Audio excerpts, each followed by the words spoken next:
This program is brought to you by First National Bank of Botswana. FNB, how can we help you?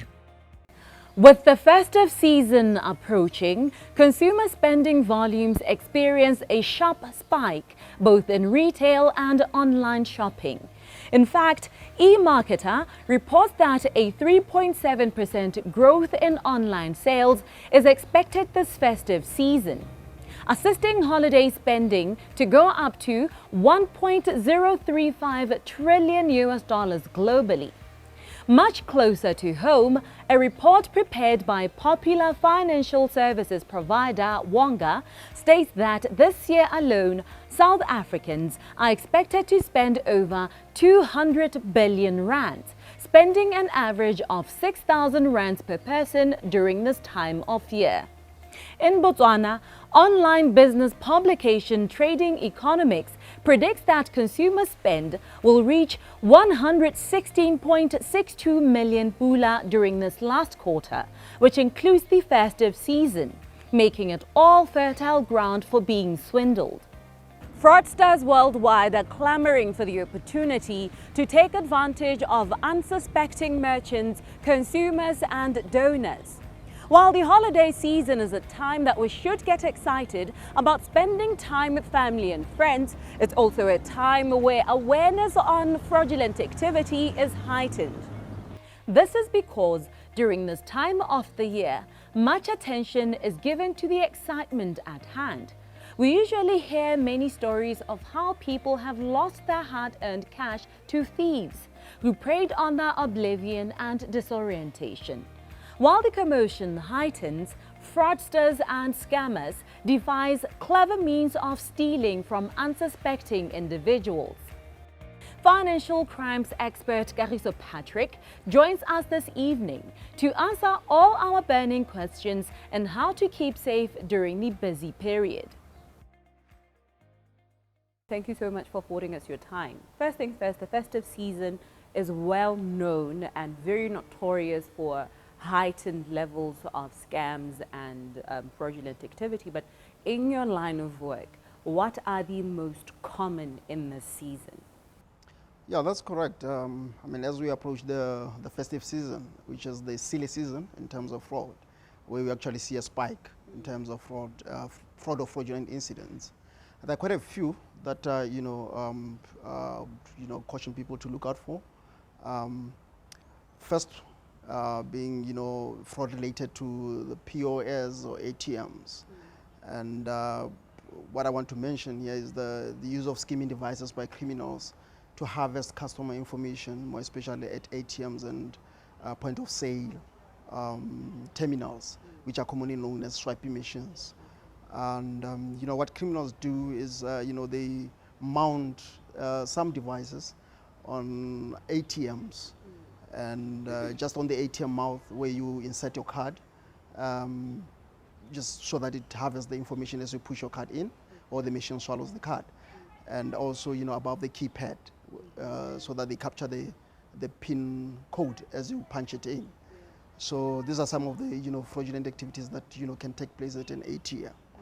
And at a POS machine, and also at an ATM, there's what we call card swapping, which can actually happen there, whereby criminals can actually swap your card and give you a different card and retain yours, and continue doing those fraudulent purchases, either withdrawing cash at an ATM or purchasing at a merchant.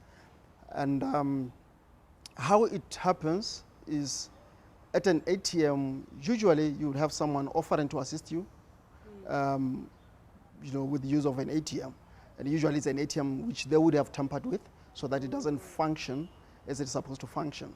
So in the process of assisting you with that machine, they'll have access to your PIN code, and once they distract you with anything, they'll then take your card and give you a different card which may be identical to the card you're using. And the tendency is we don't always, cross-check and look at the card when we take it, just to check and see if it's the same card as yours. So the tendency is that we just take the card and put it in our pocket or purse and go.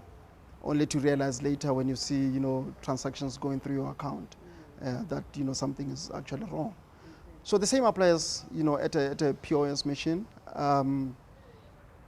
When we swipe, the tendency also is that we don't pay attention to what is happening. And experience shows that, you know, criminals, in some instances, they do collude with the shop assistant and shop employees to an extent that they may use them to shop your card. And also the tendency is when we punch in our PIN numbers, we don't always cover the keypad. And the shop assistant will have access to your PIN code and your card at the same time. So which makes it easier for them to take your card and use it for fraudulent activities. The second fraud trend that I would want to discuss also is one concerning the e-wallet service, where, you know, criminals circulate fraudulent you know, e-wallet messages just to defraud customers. I think, you know, it's in the public domain now, you know, on social media and elsewhere, where we see people reporting that, you know, I've been scammed through e-wallet and so on and so forth. But what I would want to point out is that, you know, these messages do not originate from, you know, any particular bank. These are just simple SMS messages which have been edited to look like e-wallet messages. And what you would, you know, notice from these messages is that they are transmitted using a simple or a well-known cell number, whereas you know, genuine or legitimate e-wallet messages are transmitted, you know, using certain, you know, source codes, which do not at all look like cell numbers or are cell numbers. And the holiday scams, as we approach in the festive season, by the way, many people will be traveling, many people will be looking for, you know, affordable accommodation in different parts of the world. They'll be looking for cheaper, you know, transportation to take them to those destinations. And the criminals do take advantage of this, and they'll, you know, maybe through social media or internet, they'll be advertising accommodation at ridiculously low, you know, prices. And that is the, you know, earliest warning. Like they say, you know, if it's too good to be true, it usually is. You know, these prices will be, you know, way below the market rate. And, you know, people will rush to try and secure. Usually there's a time factor there that, you know, you've got to have secured this by this time. Otherwise, this deal will fall off. So people will rush and make payment. But, you know, obviously, when, you know, they're supposed to get what is due to them, that's when they realize that they've been, you know, scammed. Let us go back to the instances of ATM and point of sale scams. How do you realize that there's a problem, and in realizing that, what is your point of action? What should you be doing? We spoke about skimming devices. Obviously, these are foreign objects. They are foreign to the ATM. The starting point is that customers must familiarize themselves with the look and feel of, you know, a particular ATM or an ATM that they're used to be using, so that if there is any foreign object attached to that ATM, they will easily pick it up and say, no, this does not look like the machine I'm used to. Usually, at times, these devices, they do fall off. And, you know, and immediately when you notice something like that, something falling off an ATM, you must report immediately. It could be a skimming device. So, and again, people must be careful when they are entering their PIN numbers. They must cover the keypad to actually make sure that if there is a camera that is attached to the ATM, it doesn't, you know, copy the PIN code as you punch it in. And also, they must look around and see who is, you know, close by, who is, you know, trying to look over your shoulder, who is, you know, maybe getting out of the line to try and see what you're doing at the ATM. So they must familiarize themselves with the surroundings of the ATM at all times when they are doing those transactions. The Patriot on Sunday newspaper reported that the Botswana Police Service announced that for years past until 2018, They had and still were investigating cases of scams and fraud relating to people who'd been swindled out of over 1.6 billion pula. Do not be a statistic. Be aware of your surroundings at all times and familiarize yourself with all your banking tools and resources, such as your point-of-sale machines and ATMs.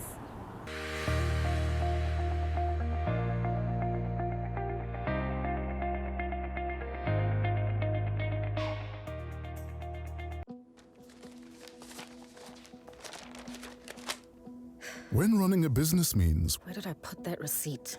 we can help you with instant accounting, free software that does your bookkeeping for you.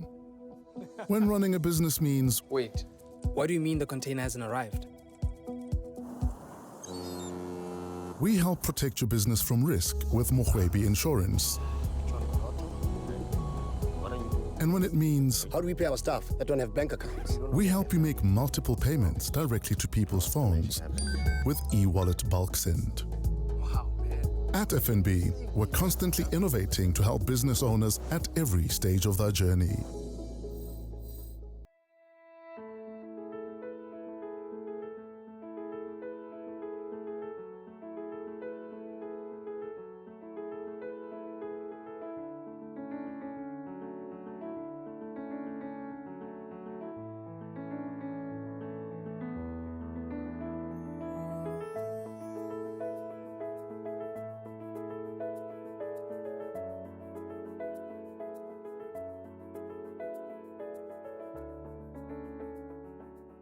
Welcome to First Issues.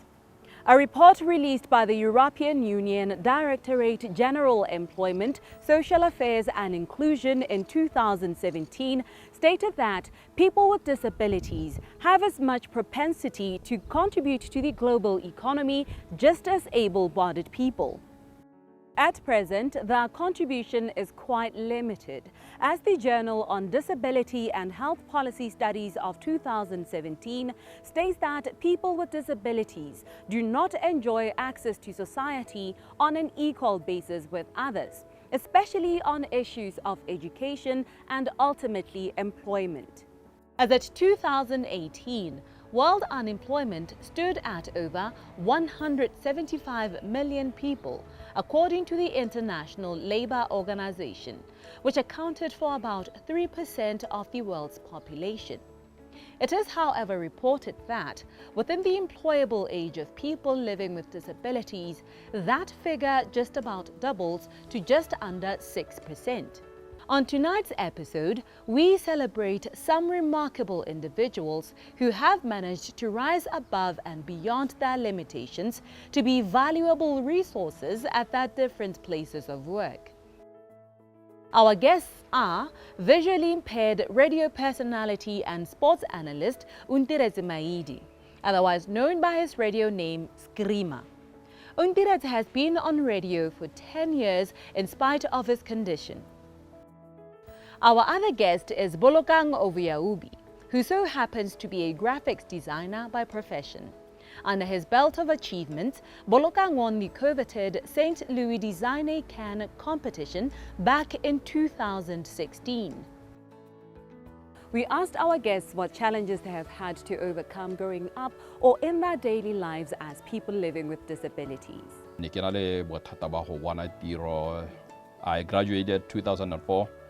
But I got a job 2009, or you can see it was a very long time.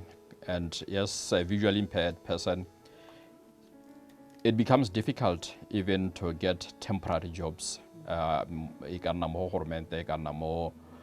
private sector, but I thank God that eventually I got a job that I went to school for. Relax na go tshwarela bikiswa go tse ka go simolla ma standard 1 thing o tse ko Campbell School go Rankoromane ke sekolo sa bana le bogole teng. So that's why I would say botsholo jang botshimo go letse teng. So that's why when ke rutua go thapa ke rutua go loga ke just to cope with my life is in general. So when I got out ke ya go mawan ka go kopana le other public, that's when the challenge started now. being exposed to people now starting to know who's this guy, how do we cope with him. Skrima affirms that there are opportunities available for people living with disabilities. He believes that although there's still more that could be done, the trajectory of progress is on the right path. We haven't reached our destination, but we are on the right track. Because pele hela ne gole thata gore o ka ke ra gore ba tsene dikolo pele ga rona ne ba ya for teaching mme ba sa kgone go tsana mo ditirong tse dingwe. The fact that gompieno ke mo radiong go na le ba bangwe ba ileng gore ba tla theogela le bone mo radiong ba le ba le mo televisioneng go na le ba bangwe go di ministering tse dingwe ko re ala ke feel gore the government is trying her best go netefatsa gore there is inclusiveness. Our guests are of the view that society could do more to include people with disabilities in the social arena, especially where employment is concerned. The challenge is gore any department or the equipment can only be available when you get to that department. How like how there is a computer that you can use. Even the system there is a label this is OS1, this is OS2, this is OS1, this is RM1, this is RM2, stuff like that. So it takes time for a visually impaired person to familiarize himself or herself with the keyboard. Awareness, because there's a lot of organizations that support the government, the NGO, but the information is not reaching there to people living with disability, especially those who are in rural places. We only some project and stuff like that. Maybe the locals support him, but the organizations in reach his goal or her goal, they're not reaching out there. So the information is aga tsuletsa ele mona bogole dithuso tsa ka di bona mo gore dithuso tsa ka di bona mo organizations tse dingwe ke ding until these are reach out there. So I think it's there, but it's not enough. I think there's more to be done.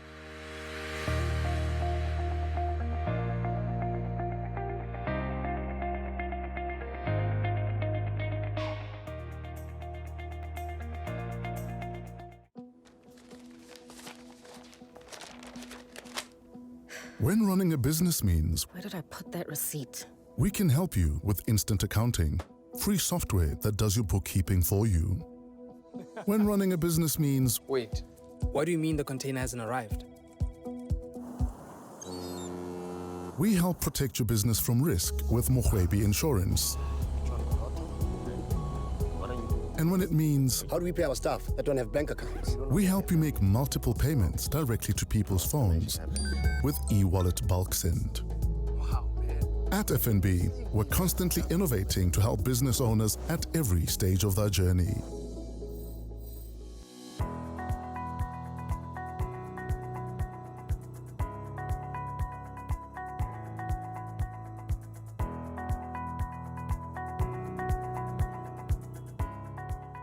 In last week's episode, we offered you an introductory crash course into teaching children about money.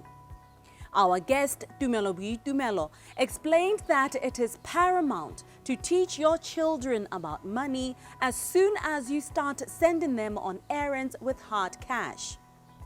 On tonight's episode, we break down a few branches that are comprised within this topic. We start off first with the difference between needs and wants as an integral part of budgeting. Do your children know what to buy with their weekly or monthly allowances and when to buy it?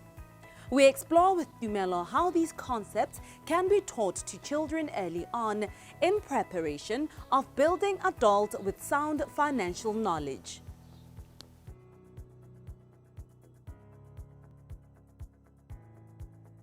You know, budgeting or personal finance concepts are really the same. So budgeting is simply a plan of how you're going to allocate your resources. But in case of kids, we're not talking about much money. You know, we're just simply talking about if a child probably gets pocket money 5 pula per week or 10 pula per week, just to give an example, do they actually have a plan of how they're going to use the money? Or even if it's daily, if you have 5 pula, how are you going to spend it on that particular day? So we teach them that they need to allocate an account for every expense.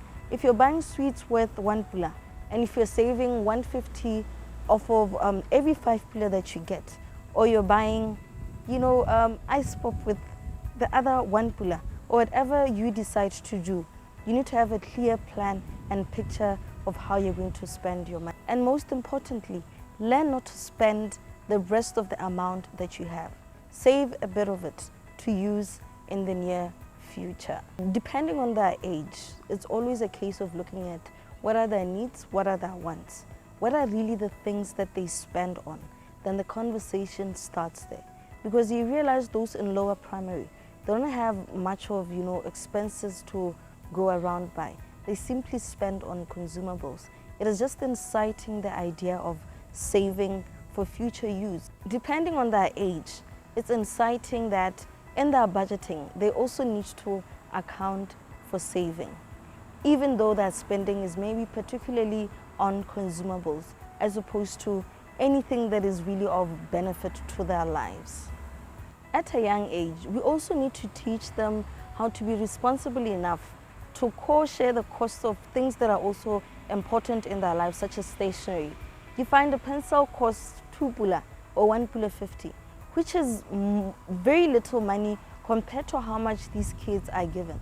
So it's also teaching them that, Nana, you can also afford to actually buy yourself a pen, which will also or should reflect in their budget. That this month I'm going to buy myself a pencil and I'm going to save 50 thebe for such a long or over this particular duration of time until I am able to afford this particular pencil. To encourage such a spirit, you bring in incentives. If you manage to buy yourself a pencil, I'll reward you with doing 1, 2, 3. That is all we had for you this evening. As ever, we hope you found this episode informative.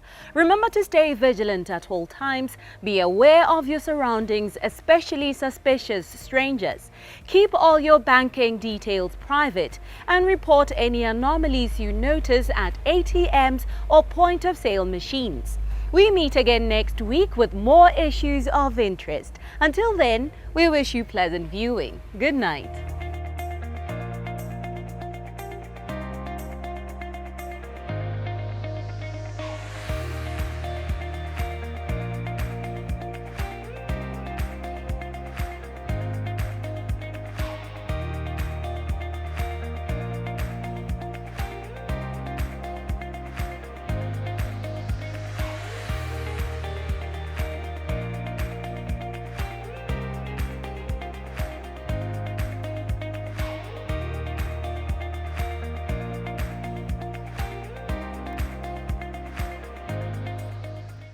This program was brought to you by First National Bank of Botswana.